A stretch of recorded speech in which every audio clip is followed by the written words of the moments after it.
안녕하세요. 저랑 오늘부터 경제학을 같이 할 텐데요. 경제학은 문제도 심플하고 변경되는 것도 없고 그래요. 한 5문제 정도 나오나 그래요. 그러니까 여러분들이 이렇게 하고 또 시간도 좀 약간 여유가 있어요. 제가 가르치는 것 중에서 제일 여유 있는 게 이 경제학 시간이에요. 그래서 제가 서두르지 않을 테니까 문제는 다 풀고 끝낼 테니까 걱정하지 마시고 하세요. 자, 앞에 이제 저를 처음 보는 분도 있어서 첫 페이지 보면 제 소개가 있어요. 저는 한 직장 생활 좀 하다가 처음에는 이제 조은행을 들어갔어요. 조은행 들어갔는데 조은행에서 1년에 한 명씩 유학을 보내줘요. 월급도 당연히 주고. 근데 그때 제가 미시간 스테이트를 공부를 갔어요. 원래는 경영학을 전공해서 MBA를 가야 되는데 MBA를 가려니까 GRE 시험을 봐야 돼요. 근데 제가 제 실력으로 GRE를 반도 못 풀겠더라고요. 전 솔직히 여기 이제 안 썼지만 전 독수상 보러 왔거든요. 주산부기 이런 거 하다가 이 뭐 대학교 가서 영어 배웠는데 뭐 그거 갖고는 안 됐더라고요. 근데 경제학을 보니까 GRE를 보면 되더라고요. 근데 저는 제 머리가 특이한 게 뭐냐면 암기는 신적으로 잘해요. 암기는. 그래서 1년 만에 5만 5천 단어를 외웠어요. 그러니까 가이드라인을 통과하죠. 그래서 또 은행에서 워낙 열심히 했으니까 저를 딱 해서 은행에서 보내주더라고요. 그래서 가봤더니 경영하고 경제학은 제가 지금도 후회하는 게 유학 가는데 급급해갖고 경영학하고 경제학은 똑같은 줄 알았더니 같은 경자 돌림이 아니라서 완전히 배가 다르더라고요. 경영학은 그냥 땅을 짚고 하는 거고 경제학은 구름 속에서 다니는 그런 거예요. 그러니까 경제학은 막 증명하고 그런 거에 환장하겠더라고요. 수학도 잘 못하는데. 그래서 고생을 했는데 지금 이렇게 와서 또 이렇게 경제학을 가르치다 보니까 아주 감회가 새로워요. 감회가 새로워요. 그래서 경제학을 경제학적으로 어프로치하면 굉장히 공부만 직사려고 시험 합격하는 데는 도움이 안 돼요. 시험 문제 푸는데. 경제학을 경영학적으로 푸는 것이, 접근하는 것이 제가 보기엔 훨씬 더 좋아요. 그게 뭐냐면 경제학은 입증하는 거거든요. 근데 그렇게 하면 우리 시험은 별로 재미가 없어요. 그래서 과감하게 필요 없는 건 쭉쭉쭉 하고 할게요. 그래서 제가 책도 좀 몇 개 썼는데 지금 투자자산운용사는 베스트셀러예요. 저는 은행원 출신인데 증권회사 이건 필수 자격증 시험이거든요. 증권회사 시험 문제 쓴 것도 특이하지 않아요? 제가 좀 특이하게 살아왔죠. 그 다음에 이제 자격증이 있는데 이거 외에도 한 20개는 돼요. 근데 다 쓰는 것도 창피하고 그래서 그냥 약간 멋부리려고 영어로 된 것만 3개만 썼어요. 3개만 썼어. 제 밑에 이메일 주소가 있으니까 제가 가르치는 게 어드밴스도 가르치고 MA, FM도 가르쳐요. 그리고 이거 경제학도 가르치니까 이게 좀 하다가 이상하다. 또 제가 가르친 게 좀 약간 이 머릿속에 생각하는 거랑 말로 한 거랑 다르다. 그렇게 생각하게 되면 질문을 하시고 그렇게 해서 하세요.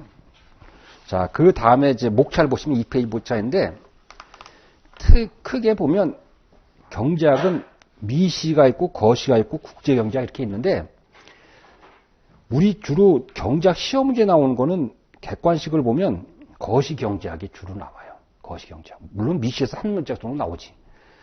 국제경제학에서도 환율이 중요해요. 환율. 환율 쪽에서 중요하니까 그쪽에서 한 문제 정도 나오고 거시경제가 3문제 정도 나오고 거기 비즈니스 스트래티지는 이건 경영학 파트예요. 이렇게 있는데 실질적으로 그렇게 중요한 파트는 아니에요. 여기에 너무 몰입할 필요는 없어요. 나오면 가끔 이렇게 나오는 거니까 시사성 있는 게 나오는 거니까 그렇게 크게 할 건 없어요. 근데 경제학이 중요한 게 왜 중요하냐면 쓰는 문제가 여기서 많이 나와요. 쓰는 문제가. 그래서 쓰는 문제는 제가 어떤 문제가 쓰는 문제가 나올 예상이 됩니다. 그런 걸 할 테니까 그때 가서 여러분들 체크했다가 하세요. 예? 그래서 하시고 그 순서인데 총 7번 강의가 있을 거예요. 그때 이제 수업 시간에 늦지 않고 이렇게 오면 돼요. 제가 하고 자 3페이지 보시면 마이크로 이코노믹스 이렇게 돼 있어요. 마이크로는 현미경으로 본다는 뜻이에요. 경제를 현미경으로 본다. 그러니까 자세히 들여다본다. 근데 실질적으로 우리는 뭐라고 하냐면 이걸 심플하게 가격론 그래요. 심플하게는. 수요와 공급에 의해서 프라이스가 어떻게 결정되는가를 배우는 그런 타픽이에요. 크게 보면. 그래서 미시경제학인데 첫 번째 보면 경제학의 기본 개념 이렇게 있는데 이거는 뭐 시험하고는 관계없겠죠. 당연히. 이런 거 물어보지도 않겠죠. 근데 그냥 이제 있으니까 한번 하는 거예요. 그러니까 여기 보시면 밑에 보시면 person, 개인은 리미티드 인컴, 소득이 유한해요. 소득이 유한한데 이 소득을 유한한 걸 갖다가 최대의 만족을 얻기 위해서 어떻게 소비하느냐를 공부해요. 효용, 만족을 효용 그렇게 하잖아요. 그래서 제 친구 중에서 재벌집 아들들이 많은데 그 친구들은 그렇게 쓰는 거에 이걸 어떻게 이렇게 쓸까 이렇게 쓸까 별로 고민 안 하더라고. 왜? 그 정도 쓰는 거는 문제가 없으니까. 근데 저같이 수입이 한정되어 있으면 이걸 얼리 이렇게 쪼개서 쓸까 그런 걸 계속 머릿속에 굴리잖아요. 자, 그 다음에 국가가 있어요. 국가는 역시 리소시스, 자원이 한정돼 있어. 그 자원도 한정돼 있으면 국가는 뭐냐면 소셜 웰페어, 사회적 복지 후생을 최대한 하도록 자원을 엘로케이트 하는데 목적이 있어요. 여기 하나 빠졌는데 하나 빠진 게 뭐가 있을까요? 컴퍼니, 기업. 기업도 자원이 유한돼 있는데 기업은 뭘 극대화할까요? 맥시마이제이션을. 프라핏. 기업은 프라핏을 맥시마이제이션 하는 거예요. 그래서 여러분들 파이낸셜 매니지먼트에서 첫 장에 보시면 그런 걸 이제 해요. 그런데 이거 보시면 리미티드, 한정돼 있어요. 공기처럼 소중하더라도 한정이 안 돼 있으면 문제가 없어. 근데 어떻게 돼요? 다이아몬드 같이 쓸 용도는 그렇게 많지 않더라도 어떻게 돼요? 이게 한정돼 있으니까 한정된 걸 다른 말을 영어로 고상하게 scarcity 그래. scarcity. 희소성 있어요. 희소성. 그래서 보시면 인간의 욕구는 무한대인데 이용 가능한 자원은 한정되기 때문에 이제 그 희소성이 문제가 생겨요. 그럼 희소성이 문제가 생기기 때문에 그걸 갖다가 경제적 문제 이렇게 하는데 경제적 문제를 해결하는 것은 보통 아담 스미스가 뭐라 하냐면 인비저블 핸드였고 보이지 않는 손에서 어쩌고 저쩌고 해서 이렇게 결정된다 그런 거예요. 그런 거 있더라 그런 거지 뭐. 그거 뭐 해서 뭐 하겠어요. 그죠? 시험 보는 게 관계없으니까. 그래서 나서 최종적으로 본 베스트 초이스에 보시면 세 가지를 갖고 평가해요. 이피션시, 효율성이 있느냐? 그 해결한 것이. 그 다음에 옵티멀리티, 최적성이 있느냐? 그 다음에 또 하나 뭐가 있을까요? 에쿼티, 공정하게 분배됐느냐? 이런 걸 갖고 평가한다. 그런 거 있어요. 그러면 이런 것이 있더라. 그런 거니까 이거 보시고 그건 별로 주칠 것도 없어요. 자, 두 번째 보시면 마이크로 이코노믹스와 매크로 이코노믹스의 비교 이렇게 되어 있어요. 거기 보시면 미시경제학은 가계와 기업이 어떻게 의사결정을 내리며 이들이 각각의 시장에서 어떻게 상호작용하는 걸 연구하는 건데 주로 가격이 결정되는 걸 주로 배워요. 가격 결정. 반면 거시경제는 국가 전체에 관한 경제 현상이에요. 이거는 망원경이에요. 현미경이 아니고 미시경제가 현미경이면 거시경제는 망원경으로 멀찌감치해서 큰 그림을 보는 거예요. 빅픽처를. 자, 그 밑에가 이제 좀 약간 3번은 좀 경제적 이익과 회계적 이익이에요. 자, 이걸 한번 제가 설명드릴 텐데.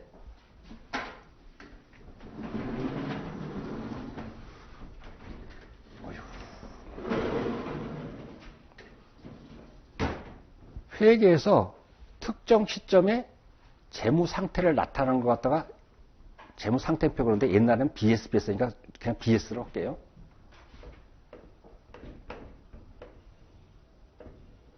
BS가 있으면 여기가 자산이고 여기가 부채고 여기가 자본 이렇게 돼요. 그죠? 그래서 이 크레딧은 뭐냐면 자금을 어떻게 조달해서 어떻게 운영했느냐 이런 걸 나타내는 거예요. 그러면 여기서 부채는 주로 보면은 차입이잖아요. 차입. 뭐 AP도 있지만 차입이에요. 차입. 돈을 빌린 거라고요. 돈을 빌린 거에 대한 대가가 뭐죠? 대가를 주는 게 이자죠. 이자. 인트레스트. 반면에 자본을 조달한 거에 대한 대가가 뭐죠? 자본에 조달한 대가는 디비던드, 배당, 그래요. 배당. 디비던드, 배당 이렇게 한다고요? 그러면 인컴 스테이트먼트를 보시면 인컴 스테이트먼트, 손익계산서를 보시면 5단계 이렇게 돼요. 여기 세일즈가 있고 여기서 CGS를 차감하게 되면 여기가 그로스 프로핏이 되죠. 그로스 프로핏. 그로스 프로핏에서 일반 관리비, 제너럴 앤 어드민 익스펜스를 차감하게 되면 여기서 오퍼레이팅 인컴 이렇게 나오죠. 오퍼레이팅 인컴은 영업 활동을 통해서 이익을 얼마 되느냐, 여기까지가 이제 실질적으로 영업 활동인 거예요. 그 영업 활동 외에 자금을 운영하거나 자금을 조달하거나 그 관련된 비용이 있죠. 운용. 그걸 갖다가 이제 이자를 차감하게 되면 여기가 EBT, Earning Before Tax, 세전 이익이 되는 거죠. Pre-Tax Financial Income이 되는 거죠. 그래서 여기서 이제 여기서 텍스를 차감하게 되면 이게 이제 네트 인컴 이렇게 되죠. 네트 인컴 되는 거잖아요. 자, 그러면 여기서 이자에 대한 거는 여기에 반영이 된다고. 이자에 대한 건 그렇죠. 이자 비용은 손익계산서에 들어가죠. 그런데 이 배당금은 손익계산서에 들어가나 안 들어가나? 손익을 네트 인컴을 계산하는데 배당금은 반영이 안 돼요. 왜요? 회계에서는 눈에 보이는 비용만 비용으로 쳐요. 그러니까 제가 우스갯소리를 그러는데 노벨 회계학상 있어요? 노벨 회계학상 없어. 노벨 경제학상 있나요? 있지. 그래서 제가 경영학을 전공하고 미국 가서 경제학을 해봤는데 경영학하는 친구들은 경제학하는 애한테 맨날 구름잠 소리만 한다고 이렇게 하고 경제학하는 사람들은 경영학하는 거 니네가 그게 학문이냐 그래요. 니네가 제대로 한 게 뭐가 있냐 이런 거예요. 맨날 다른 거 다 원형에다 쓰면서. 그래서 대부분 보면 경영학에서 하는 것들이 다 대부분 경제학에서 한 것이 다 많아요. 왔다 갔다 이렇게 차용하는 것이. 그래서 여기서 경영학에서는 이런 비용은 전부 다 뭐냐면 눈에 보이는 거를 실질적으로 돈이 나간 것만 비용을 카운트한다고. 그래서 그걸 갖다가 명시적 비용, 그런데 영어로 고상하게 explicit expense 이렇게 얘기를 해요. 명시적 비용. 그러면 요건 자본을 조달했는데 이 디비던드 나가요. 디비던드 나가는데 이 디비던드는 여기 포함된다 안 된다? 안 되지. 안 되니까 경제학자들은 경제학 공부하는 사람은 맨날 그런 거예요. 제가 예를 들면 여기 얼마냐면 처음에 할 때 500만 원 갖고 장사 시작했다 그래요. 이거 자본금을 갖고. 근데 이자율이 10%야. 이자율 10%야. 그러면 실질적으로 여기서 보면 요 이익이 예를 들면 이익이 30만 원 남았다고 보자고. 이익이 30만 원. 그러면 회계학한 사람은 내가 장사를 해봤더니 손익계산 작성해봤더니 30만 원 이익 봤어. 그러는데 경제학 공부한 사람들은 야 웃기는 소리 마라. 니 거 그 500만 원 여기 투입했잖느냐. 너 이거 장사 안 하고 500만 원 10%로 예금해놨으면 1년에 이자가 얼마냐? 그럼 이자 50만 원이지. 그럼 막 50만 원도 비용으로 처리해야 되지. 여기다가 이자 비용 50만 원도 배당에 관련된 요것도 차입비용도 포함시켜야 되겠지. 이러면 실제로 너는 마이너스 20만 원 나는 게 아니냐 이렇게 나오는 거예요. 어떻게 누가 더 정확할까? 이거의 비용도 카운트하는 것이 맞겠잖아요. 그렇지 않아요? 그것이 경제학이야. 그래서 이렇게 보이지 않는 거 실질적으로 이거를 장사하기 위해서 500만 원을 투입한 것이 500만 원을 다른 데 쓸 걸 못 쓴 거잖아요. 그걸 갖다가 opportunity cost 그래요. opportunity cost, 기회비용이라고 그러는 거예요. 기회비용. 그래서 이렇게 눈에 보이지 않는 것도 비용으로 처리하는 것이 맞지 않냐 그런 거야. 그래서 눈에 보이지 않는 비용을 opportunity cost 이렇게 하는데 또 다른 말은 뭐냐면 이런 거를 눈에 보이지 않는 데서 implicit cost, 암묵적 비용 그래서 그 밑에 보시면 암묵적 비용이 이렇게 나와 있어. 암묵적 비용이라고. 암묵적 비용. 암묵적 비용. 자, 그런 기본 컨셉을 가지고 보시면 거기 보세요. 매출이 1000이고 매출 원가가 600이에요. 문제에서 주어진 거예요. 그 뭐 어떤 나온 게 아니고 매출 그러니까 빼니까 매출 총이익이 400이고 기타 비용이 200이니까 법인세 차감 전 이익이 200이고 법인세 비용이 50이면 회계학적 이익은 얼마예요? 회계학적 이익은 150이야. 그런데 그 위에 음영친분에 캐피탈을 500을 했는데 거기에 이자율이 10%라면 기회비용이 얼마일까요? 50. 이것이 익스플리시트 코스트란 말이에요. 익스플리시트 코스트. 이걸 차감하게 되면 경제학적 이익은 이코노믹 프라핏은 얼마가 된다? 100이 된다 그런 거예요. 그러면 항상 어느 경우에나 이코노믹 프라핏보다 어카운팅 프라핏은 클까 작을까? 당연히 회계학 이익이 크지. 왜? 경제학 이익은 눈에 보이지 않는 비용, 임플리시트 코스트까지, 익스펜스까지 차감하기 때문에 어느 게 크다? 당연히 회계학적 이익이 150이고 여기 경제학적 이익이 100처럼 크죠. 예? 자본이 없을 수는 없잖아. 자기 자본이 없을 수는 없잖아요. 항상. 그렇기 때문에 항상 크지. 거기 밑에 보면 익스플리시트 코스트 플러스 임플리시트 코스트가 이코노믹 코스트라고 거기에 형광펜 칠해 놓으셔라. 형광펜.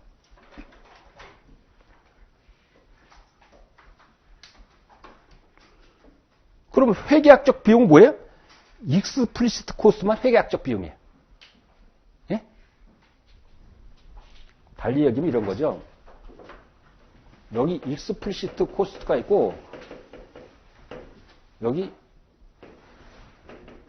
임플리시트 코스트가 있으면 요거는 회계학적 익스펜스예요. 요거 두 개 다 합치면 요것은 경제학적 비용이란 말이에요. 그러니까 경제학적 비용이 훨씬 크니까 이익은 경제학적 이익이 작겠지. 이해 갔나요? 지금 따라오고 계신가요? 그래서 그 밑에 회계학적 이익에서 어카운팅 프라핏에서 오퍼튜니티 코스트, 이걸 임플리시트 코스트랑 같은 말이에요. 오퍼튜니티 코스트가 그걸 차감한 것이 이코노믹 프라핏이다. 그까지 현관편에 둘 다 쳐놨어요. 이 두 가지 컨셉은 필요해요. 오케이? 필요하다고 했어요. 자, 그 다음 페이지 보시면 이 당구장 표시가 제대로 표시되어 있네. 무슨 말이냐면 중요하다는 거지. 거기 보시면 첫 번째가 opportunity cost. 그래서 기회 비용이 있어요. 한번 읽어보세요. 시작. 어떤 것을 얻기 위해 포기해야 하는 것. 그 밑에 영어 표현도 익숙해 주세요. 한글 표현도 익숙해 주고 형광펜 칠해 놓으세요. 이것은 여기뿐만 아니고 MA, 매니지먼트 어카운팅에서 중요하게 시험지에 잘 나오는 컨셉이에요. 예? 그러면 이 기회비용, 어떤 것을 얻기 위해서 포기하는 것이 기회비용이에요. 여러분들 여기 공부로 나오면서 다른 친구 만나서 재밌게 수다 떠는 거, 이런 걸 포기했잖아요. 그 포기한 걸 갖다가 오퍼튜니티 코스트라는 거예요. 그런데 그렇게 하면 딱 와닿지 않아. 그래서 제가 예를 들어서 설명드릴게요. 지금 제가 취직을 하려 했더니 세 가지 오퍼가 저한테 왔어. 뭐냐면 A라는 직장, B라는 직장, C라는 직장이 있어요. 대안이. 근데 연봉을 보니까 A 직장은 2천만 원이고 B 직장은 3천만 원이고 C 직장은 4천만 원이에요. 그러면 여기 기회비용 A를 선택하게 되면 연봉 2천만 원짜리 선택하면 포기하는 게 뭐예요? B와 C를 포기하게 되지. 그럼 포기하는 것 중에 큰 거가 기회비용이야. 그러면 여기서는 4천만 원이 기회비용이에요. A를 선택하면서 기회비용이 얼마냐 그러면 4천만 원. 포기한 것 중에서 제일 큰 거. 오케이? 만약에 B를 선택했으면 기회비용이 얼마일까요? A와 C를 포기되니까 제일 큰 거는 4천만 원. 만약에 C를 선택하게 되면 A와 B를 포기되니까 큰 것이 3천만 원. 그래서 3천만 원. 그래서 항상 초이스는 뭐냐? 기회비용이 가장 작은 걸 선택하는 거예요. 기회비용 제일 작은 거, 이걸 C 직장을 선택하는 거다 이렇게 하는 거예요. 오케이? 이제 기회비용 컨셉 완전히 알았죠? 예? 오케이?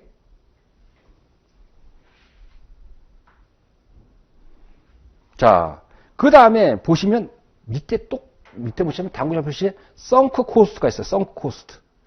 이것은 번역을 아주 멋들어지게 했는데 매몰 비용이에요. 매몰. 예? 구동이 매몰됐다는 거예요. 매몰 비용인데 한번 읽어보세요. 한번 페이드가 되고 나면 다시 회수할 수 있다 없다?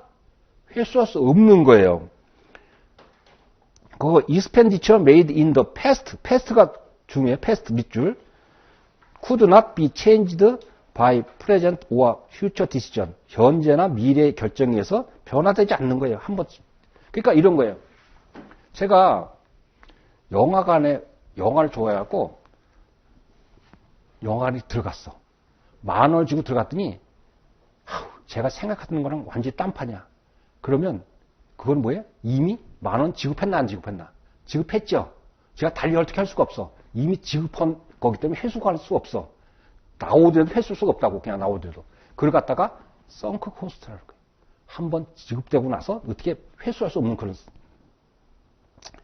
그 다음에 그거 보면 썬크 코스트는 no effect. 뭐예요?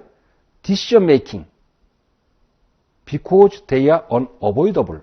피할 수 없기 때문에 의사결정에 영향을 미친다 안 미친다?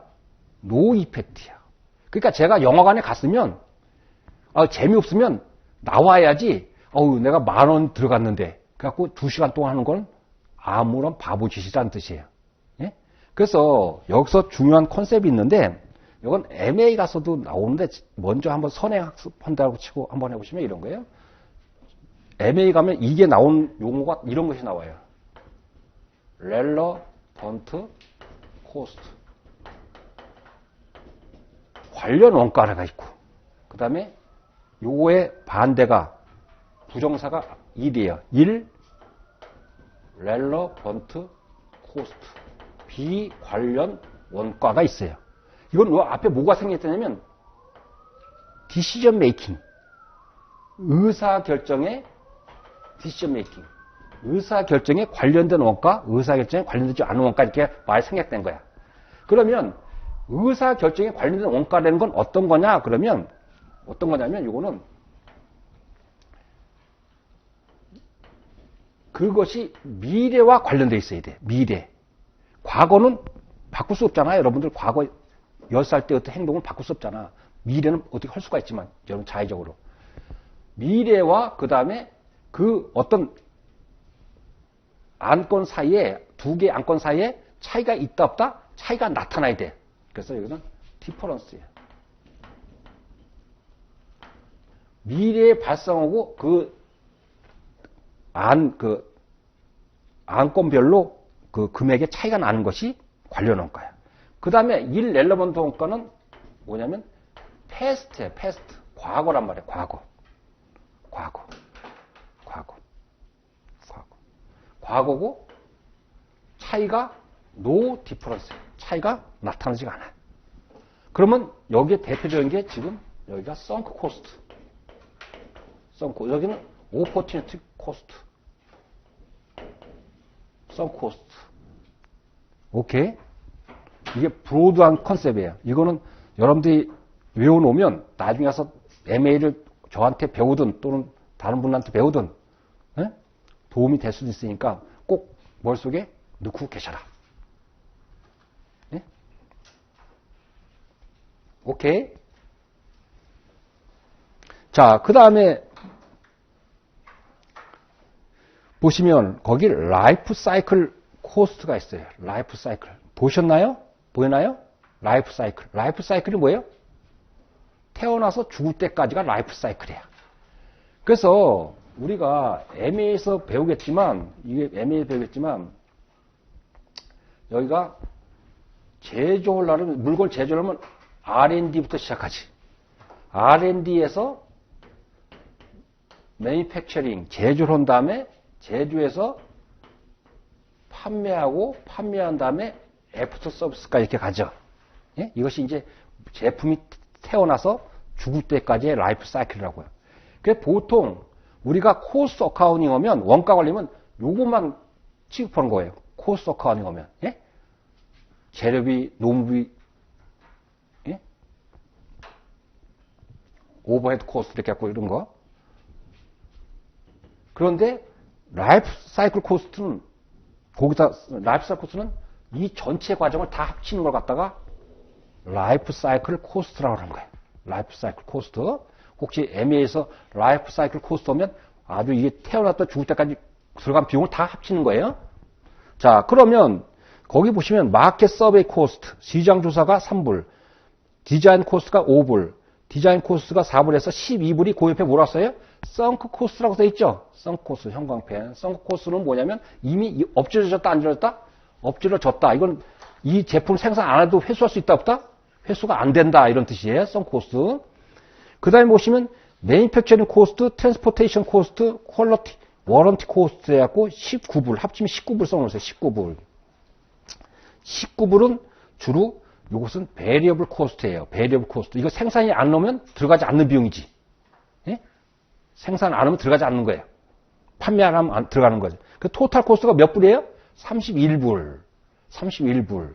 근데 지금 판매 가격이 얼마예요? 50불. 지금 하면 얼마 이익 봐요? 19불씩 이익 보내. 룰루랄라 그랬어. 룰루랄라. 19불 이익 보니까. 근데 세상이 된 게 꼭 그렇게 되지 않거든.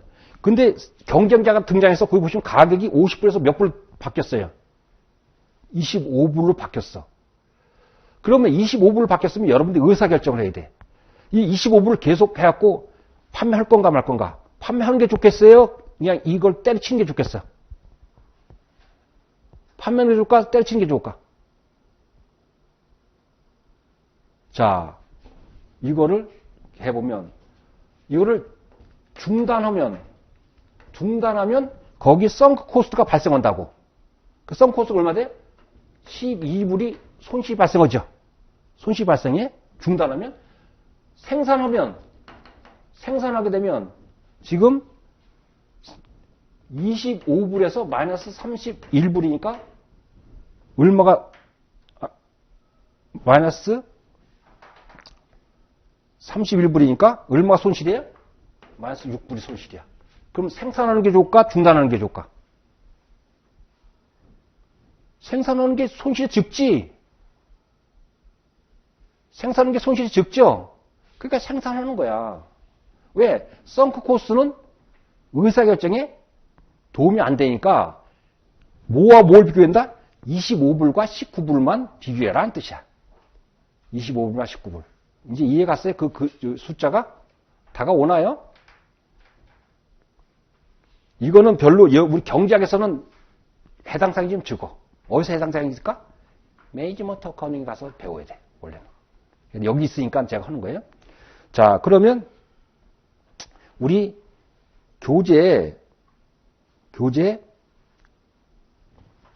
63페이지 보시면 1번이 있어요. 한번 풀어보세요.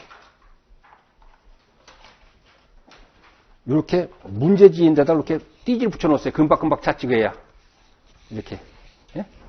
띠지를 붙여놓으라고 문제지입니다다. 이거 찾는 것도 이거 한참 찾아갖고 시간 보면 얼마나 아까워요. 여기까지 오셨는데. 자, 1번 풀어보세요.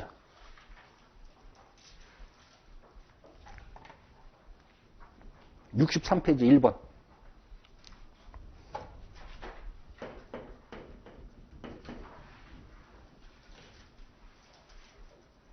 어떤 것을 선택하기 위해서 포기되어지는 걸 갖다가 무슨 원가를 했어요? 오퍼튜니티 코스트라고 그러지 않았나요? 금방 했으니까 요거 정도는 남아있겠죠. 그 다음에 몇 페이지 가서 보시냐면 원래 퀴즈를 해야 되는데 98페이지에 보시면 9번 있어요. 9번 한번 풀어보실래요?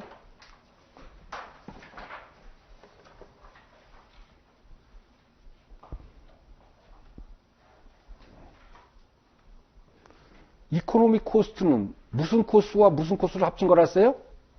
눈에 보이는 것과 눈에 보이지 않는 것. 그래서 어린 왕자는 눈에 보이지 않는 것이 더 중요하다고 그랬잖아요.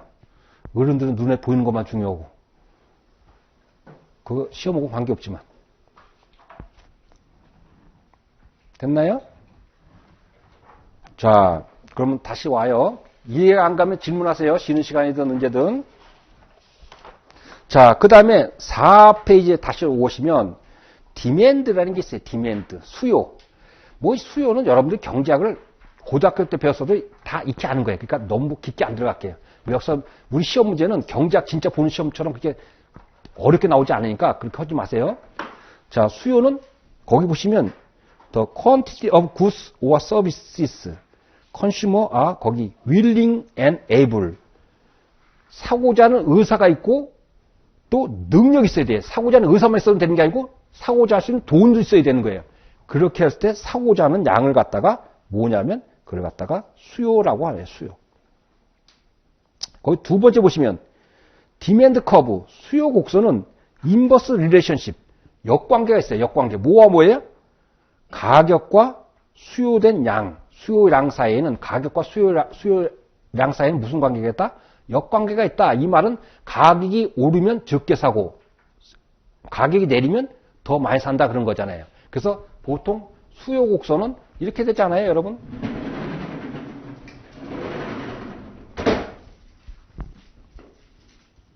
여기 프라이스가 있고 여기 퀀티티가 있어요. 항상 이렇게 해야 돼요. 프라이스 퀀티티. 그래서 수요 곡선은 우하향이에요. 그래서 여기 가격이 6불일 때는 만약에 80개가 수요가 됐으면 가격이 4불이면 120 이렇게 해서 가격이 내리면 수요량은 올라가죠. 가격이 오르면 거꾸로 수요량은 떨어지죠. 그래서 항상 역관계. 인버스 릴레이션십이라는 건 수요 곡선은 우하향이에요. 우하향.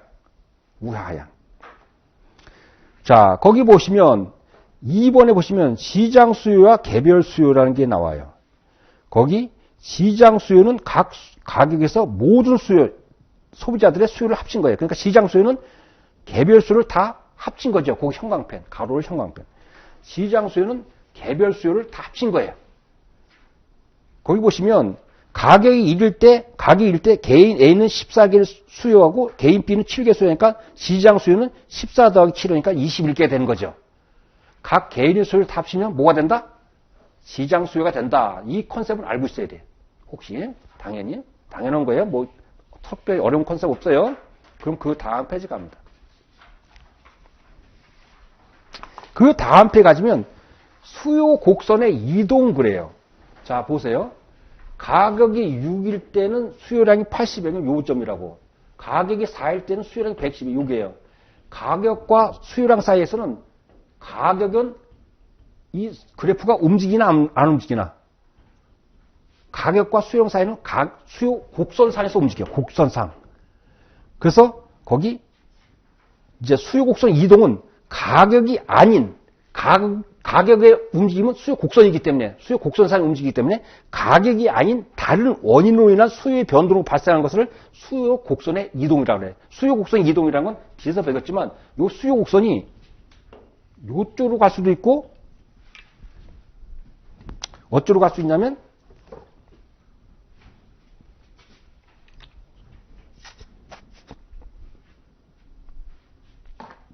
좀 그래도 형광 칼라 풀어놓는 게 좋을 것 같아서요.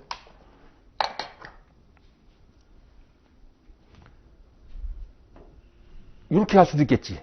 수요 곡선이 빨간색으로 움직이는 것 같다가 라이트 쪽으로 옮겼다는 거예요. 라이트. 수요 곡선의 우측 이동. 또 반대로 파란색을 수요 곡선이 레프트 이동 이렇게 하는 거예요. 그래서 가끔 수요 곡선이 어느 쪽으로 움직이느냐 그걸 물어봐요. 어떤 요인이 바뀌면 어느 쪽으로 움직이냐 그러는데 주로 이걸 다 설명하면 힘드니까 한쪽 오른쪽으로 움직이는 걸 하면 반대는 왼쪽으로 움직이겠죠. 그러니까 주로 오른쪽 움직이는 거 라이트 이동만 제가 설명할게. 그럼 그 반대는 전부 다 왼쪽으로 오는 거예요. 근데 경제학을 푸는 때는 인투이션이 중요해. 그러니까 이걸 갖다가 경제학을 제가 첫 시간에 첫 번에 뭐예요? 경제학을 경제학적으로 어프로치하면 굉장히 힘들어. 경제학 인투이션을 갖고 있어야 돼. 그럼 뭐냐면 여기서 저는 공부할 때 이렇게 공부해요. 이 수요 곡선이 오른쪽으로 오는 거 수요량이 증가했다는 거예요? 감소했다는 거예요? 같은 가격이면 증가하는 거지. 그러면 같은 가격이 오른쪽은 증가하는 거면 기업 입장에서 수요량이 증가하는 건 좋은 걸까 나쁜 걸까? 좋은 거야. 그렇잖아요. 자기 물건이 많이 팔리면 좋은 거잖아요. 그래서 right equal good이야. right equal good. 그럼 왜 그러냐면 오른쪽으로 움직이는 것이 어떤 거냐 그러면 그걸 막 이렇게 하는 거 가지고 아 기업한테 유리한 것이 얻는 거냐 그렇지 않은 거랑 문제를 변화시킬 수 있다는 뜻이에요. 제가 무슨 말인지 알겠습니까? 그렇게 푸는 거예요, 문제를. 라이트 이동하는 거, 아, 기업한테 좋은 환경. 그럼 뭐 예를 들면, 인구가 증가했다. 그럼 좋은 거가 나쁜 걸까? 물건 파는 기업 입장에서. 좋은 거니까 우측으로 이동하겠지. 예? 그 불매운동이 생겼다. 그 기업의 물건에. 좋은 거가 나쁜 걸까? 나쁘겠지. 나쁘면 왼쪽으로 움직이는 거예요. 오케이? 경쟁회사가 가격을 올렸다. 그럼 좋은 거가 나쁠까? 경쟁회사 가격 올리면 경쟁회사 물건 안 팔리겠지. 치킨값. 그러면 자기네 걸 더 많이 살 거 아니야. 좋지. 예? 이런 식으로 오른쪽 이동은 되는 건 자기한테 좋은 거다. 이런 식으로 딱 머릿속에 갖고 있어야 돼. 어쨌든 자 보시면 수요의 증가, increase in demand. 수요의 증가는 수요 곡선을 right로 움직여. 빨간색으로. 수요의 감소는 decrease in demand는 수요 곡선을 left로 이동해. 자 그러면 그 밑에 보시면 수요 곡선의 우측 이동, right라고 써놓고 right로 이동하는 거는 기업한테 좋은 쪽으로 바뀐다, 나쁜 쪽으로 바뀐다. 좋은 쪽으로 바뀌는 거야. 좋은 쪽. 자, 보시면 첫 번째, 소비자의 수가 증가해.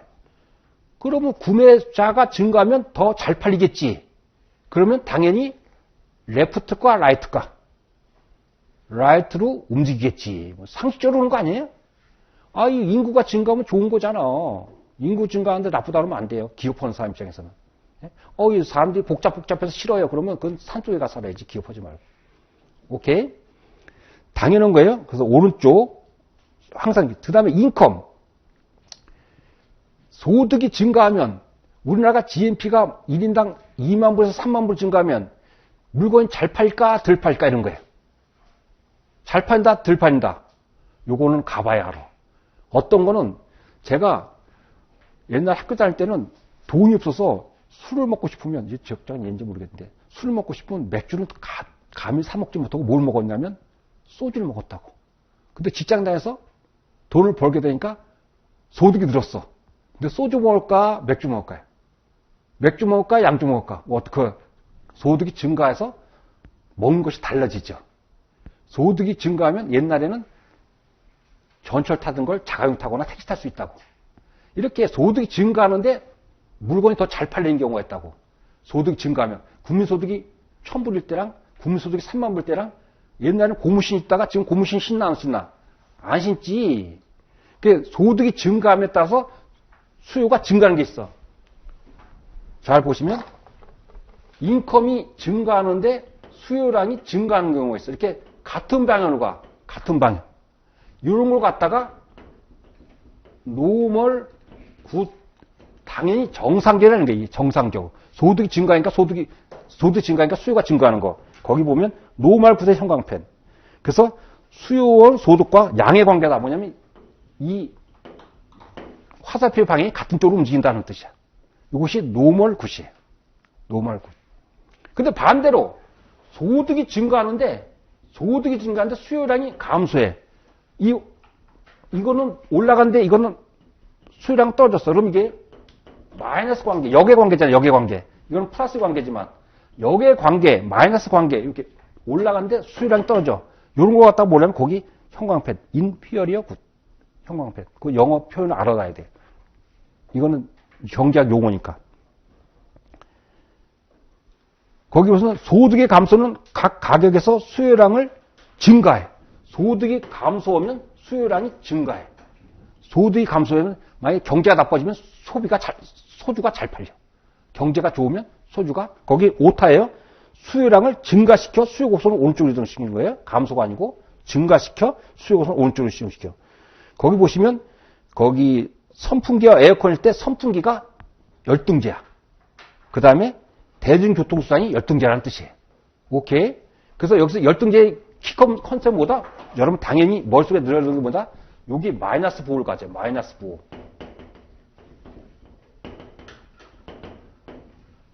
이 방향이 서로 반대되는 거야.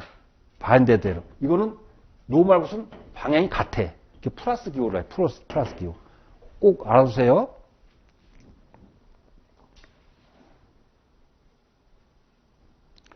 여기서 열등제 중에 여기 표시를 안 했는데 열등제 중에 특수한 게 있어요. 열등제 중에 특수한 게 하나 있는데 뭐냐면 깊은 구수했고 이걸 기펜제라는 게 있어요. 기펜제. 기펜제 뭐냐면 가격이 올라가면 수요량이 올라가. 가격이 떨어지면 수요량이 떨어져. 요거 반대죠. 이건 수요 곡선 뭐다?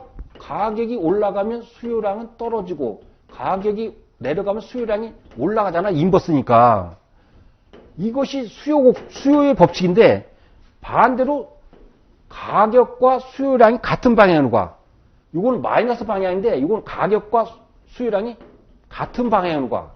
그러니까 이 기펜제 그래프는 수요 곡선은 이렇게 돼. 이게 기펜제 수요 곡선이.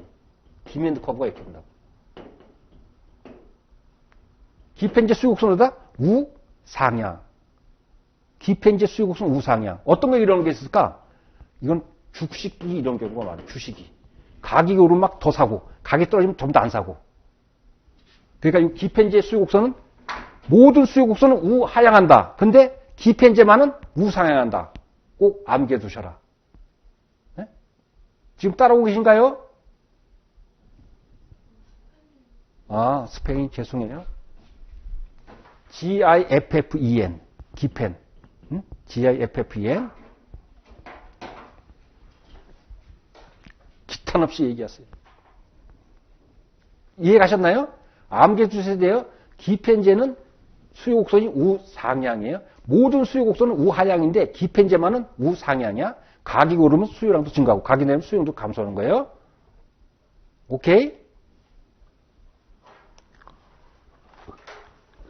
그래서 동글뱅이 2번은 여러분들이 잘 봐놔야 되고 동글뱅이 2번보다 더 중요한 게 동글뱅이 3번이에요. 연관제의 가격이에요. 연관제에는 이런 것이 있어요. 3번은 더 중요해요. 여기 소주, 맥주가 있고 또 하나가 예를 들면 뭐냐면 컴퓨터와 소프트웨어가 있어요. 자, 소주와 맥주는 소주 파는 회사와 맥주 파는 회사는 경쟁자일까 서로 보완하는 회사일까? 경쟁자죠. 예? 소주 값이 올라가면 맥주를 마시고 맥주 값이 올라가면 소주를 마시고 그런 거잖아요. 경쟁 관계. 서로 이렇게 대체할 수 있잖아요. 아니 꼭 소주만 먹을 수 없잖아요. 막 소주 값이 오르면 맥주 먹고 맥주가 오르면 소주 먹고 그런 거죠. 서로 이게 아니면 못 살 것 같으면 다른 걸 사는 거잖아. 예? 그런 거 갖다가 뭐냐면 거기 형광펜 칠해내. substitute 이걸 갖다 대체제라고 그래. 대체제.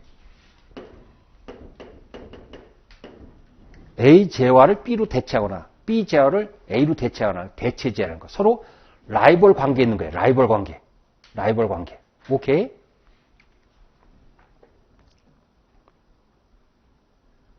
자, 라이벌 관계 있으면 자 보세요. 예를 들면 이건 서로 경쟁 관계야. 그러면 제가 이 소주 회사라고 제가 소주 회사를 운영해. 소주 회사면 이 맥주 회사가 잘 되는 게 좋을까? 안 되는 게 좋을까? 안 되는 게 좋지. 근데 요새 맥주 가격이 떨어졌어. 세금이 인하돼갖고. 그러면 이 맥주 가격이 떨어진다는 거는 맥주를 먹는 사람이 더 많고 거꾸로 소주 먹는 사람이 줄어드는 거지. 만약에 맥주 가격이 어떤 이유로 해서 올랐다. 그러면 맥주 사 먹는 사람이 적으니까 소주 먹는 사람은 증가겠지. 예? 그런 관계를 알아두시란 말이에요. 자, 보세요. 달리기면 소주 가격이 프라이스가 올라가면 소주에 대한 수요량은 떨어지죠. 그러면 맥주에 대한 수요량은 올라가죠. 예? 자, 여기서 잘 보시면 요 소주의 가격과 우리는 가격과 프라이스죠. 퀀티티를 따니까 요 맥주의 수요량은 화살표가 같은 방향인가 다른 방향인가? 같은 방향이지. 이걸 플러스라고, 플러스. 소주 가격이 올라가면 맥주 수요량은 증가해. 그렇게 요 관계가 플러스인 걸 갖다가 substitute라는 거예요. substitute. 그러니까 substitute는 그 부호가 뭐다? 외워놔야 돼. substitute는 부호가 플러스야. 오케이? 지금 플러스 마이너스가 중요해요. 플러스 마이너스가. 아까 수요 곡선은 마이너스죠. 근데 이게 플러스야. 자, 반면에 여기 컴퓨터에 쓰는 소프트웨어가 있어요. 소프트웨어. 이 두 개는 컴퓨터가 많이 팔리면 소프트웨어도 많이 팔리고, 소프트웨어가 많이 팔리면 컴퓨터도 많이 팔리고, 서로 라이벌이 아니고 뭐예요? 서로 동반자의 관계야. 동반자 관계. 그러니까 친구 관계란 말이야. 친구, 라이벌이 아니고.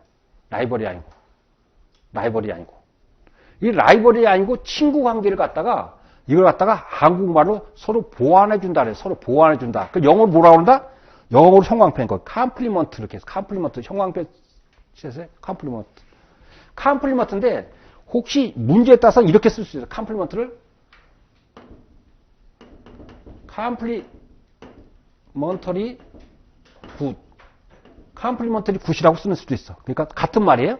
컴플리먼트나 컴플리먼터리 굿이나. 보완제라고 그래. 보완제. 오케이? 자, 그러면 이 보완제는 보세요.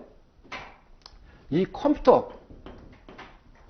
가격이 오르면 보세요. 잘 보세요. 컴퓨터 가격이 오르면 컴퓨터에 대한 수요는 떨어지겠지, 당연히.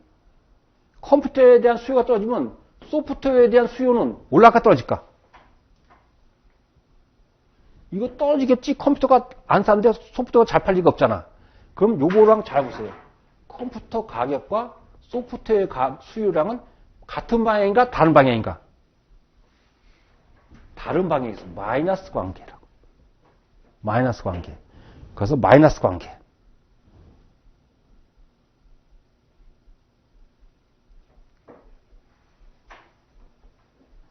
오케이? 자, 그러면 지금 소주 입장에서는 맥주 가격이 오르는 게 좋을까? 떨어지는 게 좋을까? 소주 기업 입장에서는 맥주 가격이 오르는 게 좋지. 그럼 맥주를 안 사 먹을 테니까 소주를 들어올 테니까. 그래서 경쟁사의 가격이 오르는 것이 자기한테 유리해. 그럴 때 오른쪽으로 간다는 거예요. 반면에 보완제는 이것이 같은 친구야. 친구니까 가격이 떨어질 때 수요량이 올라가잖아요. 그러니까 소프트웨어 가격이 떨어지는 게 좋아. 그래서 그 의미를 그 A와 B에 여기는 이제 돼지갈비 이렇게 했는데 그 의미는 똑같으니까 어떨 때 이것이 여러분들이 오른쪽으로 이동하는지를 직관적으로 알아놔야 돼. 그 직관적으로 아는 방법 중에 하나가 이 기호를 갖고 아는 거예요. 기호. 예? 기호. 오케이. 이게 지금은 하지만 자꾸 하다 보면 알게 돼요. 여기 플러스 기호가 substitute고 마이너스 부호가 컴플리먼트예요. 오케이. 꼭 기억해 놓으세요. 뒤가 또 써먹어요. 그 다음에 6페이지 가보시면 디맨드 커브를 라이트로 움직이는 것 중에 하나가 테이스트 앤 프리퍼런스 컨슈머의 기호가 취향이 변경되는데 소비자들이 그 제품을 좋아하는 취향으로 옮겨오면 수요가 증가하겠죠. 긍정적으로 변화시키면. 그럴 때는 수요 곡선을 오른쪽으로 이동시키고 당연한 거겠죠. 그 다음에 expectation of future, 미래에 대한 소비자의 기대인데 만약에 사람이 소득으로 오를 거로 예상하면 좋은 식당에서 수요를 증가시킬까 감소시킬까? 증가시키죠. 여러분들 그런 거 기억 못해요? 요새 소비가 안 된다고 그러는데 제가 옛날 직장 다닐 때는 월급이 적었어도 맨날 외상에서 돈을 저녁을 많이 먹었다고, 회식을 했다고. 왜? 뭐 내가 있으면 좀 있다가 또 돈이 들어오니까 계속 그걸 먹었다고. 근데 퇴직하고 나니까 언제 이렇게 돈이 들어올지 모르니까 잘 회식을 같은 걸 못해. 그런데 옛날만 해도 그게 가능했어요. 제가 어릴 때만 해도, 지금도 어리지만, 어릴 때만 해도, 기껏 우리가 사니까 7, 80 사는데, 뭐, 내가 하는 거 갖고 퇴직금 맞고서, 퇴직금 와서 이거 쪼놨으면 충분히 살겠다는데, 이게 행인지 불행인지 100살 시대가 됐네. 이거 언제까지 살지 모르는 거야. 이게 불행이에요. 이 자금 스케줄을 맞출 수가 없어. 그러니까 어떻게 돼? 지금 사람들이, 노인네들이, 퇴직한 사람들이 돈이 없어서 못 쓰는 사람도 있지만, 미래가 몇 살까지 살지 못하니까, 불안하니까 돈을 못 쓰는 거예요. 소비가 안 되는 거야. 어쨌든 그런 걸 잊고, 그 다음에 만약에 두 번째 보면 경기가 좋아서 사람이 향후 직장에서 수입이 좋아질 것 같다. 그러면 소비가 증가하겠죠. 또 하나가 있어. 그 하나 더 해서 슬래시 해갖고, 만약에 향후에 가격이 오를 것 같다. 가격이 오를 것 같다. 그러면 지금 소비를 할까요? 나중에 할까? 지금 소비를 하지, 지금. 그 수요가 지금 증가하지. 예? 만약에 자동차 가격이 내년에는 1,000만 원에 오른다 그러면 지금 빚내서 지금 사잖아. 근데 거꾸로 가격이 내릴 것 같다 그러면 소비를 지금 안 하고 이연시키잖아. 그 의미를 알겠죠? 그거 뭐지? 미래 가격이 상승할 것 같으면 지금 소비를 증가시켜. 오케이? 자, 결론을 맺겠습니다. 요약, 수요에 영향을 미치는 변수들은 그 가격 자체는 가격이 변동되는 건 디맨드 커브가 이동하는 것이 아니고 수요 곡선상에서 움직이는 거야. 반면에 가격 이외에 소비자의 수가 증가하면 수요 곡선이 오른쪽 가고 소득이 증가하면 오른쪽 가고 연관제의 가격, 예를 들면 경쟁 상품의 가격이 올라가면 수요 곡선이 올라가고 우측으로 가고 보완제 가격이 떨어지면 우측으로 가고 그 다음에 소비자의 취향이 긍정적으로 변화하면 오른쪽으로 가고 소비자의 기대에 따라서 오른쪽으로 가는 경우가 있다. 뭐 예를 들면 이거 이외에 또 많겠지. 이거 다 쓴 게 아니니까. 근데 예를 들면 어떤 그 제품에 대한 불매 운동, 보이콧이라고 하잖아요. 보이콧. 제품에 대한 불매 운동이 발생했다. 그러면 수요가 증가할까 감소할까?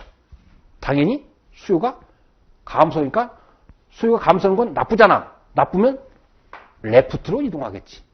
좋은 거는 자기 회사 좋은 거는 라이트. 오른손이 좋잖아요. 또 왼손잡이도 있을 수 있어요. 근데 여기서는 우리끼리는 오른쪽은 좋은 거야. 왼쪽 가면 나쁜 거야. 예, 그렇게 해서 오른쪽만 하나 제대로 알면 반대가 전부 다 왼쪽 가는 거니까 할 수 있다 없다. 할 수 있다.